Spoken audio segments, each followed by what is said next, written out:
I have just had such a terrible night's sleep.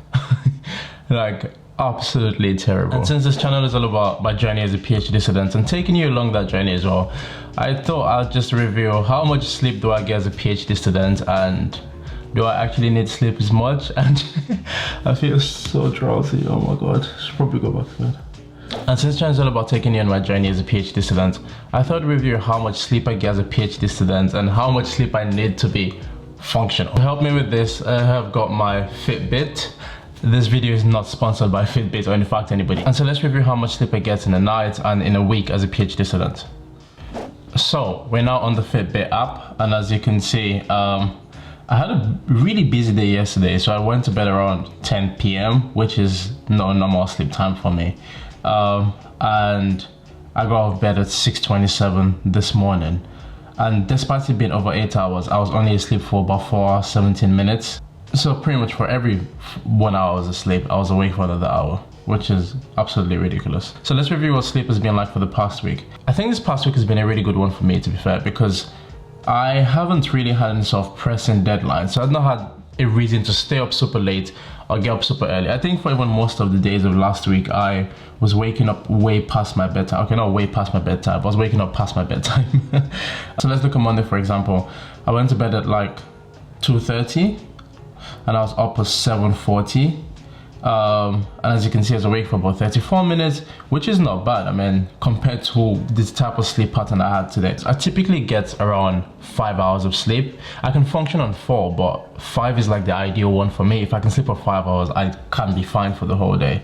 So as you can see on Tuesday, no wonder I went to bed quite early on Tuesday. I went to bed at like 8, but then I was up at 1 because that's my real sleep time. And then I went back to bed at 2 a.m. and I was up at 6:10. So in total, I think I slept about 7 hours, 15 minutes, which kind of makes up for a very terrible sleep on Monday.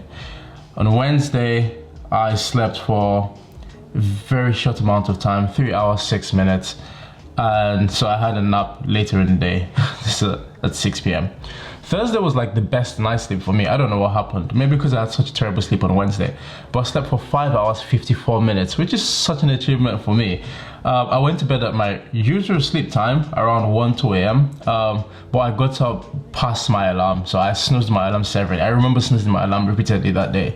So I got up at like 8:25. Probably got to lab around like 9:30 or something. And then over the weekend, Friday, Saturday, Sunday, I had what I would call pretty decent sleep. And based on my sleep patterns and schedule, I think Fitbit told me that I had quite good sleep over the weekend, and then during the weekdays, not that good. So the big question is, if I get only 6 hours of sleep, and most people tell me, oh, they must sleep for 8 hours and 9 hours, it's beauty sleep, how are you going to function with just 5 to 6 hours of sleep? What do I do for the remaining 18 hours of sleep? And so my next video, I think, should be about a week in my life. I should take you guys on what it's like being awake for 18 hours. What exactly do I do? Am I thinking about science the whole time? Which is absolutely not. Do I have side jobs? Am I following my hobbies? Am I catching up with friends? Or am I just on social media? Or am I being extremely productive? Which is typically not the case, to be fair. But yeah, I think my next video should actually be a week in my life, to take you guys on a real journey of what's like to be me for a whole week. Thank you very much for watching. Please don't forget to give me a like, it really helps my channel, and to click the subscribe button if you're already not subscribed. If you're not subscribed. Yeah. Thank you very much for watching this video, and I'll see you next video.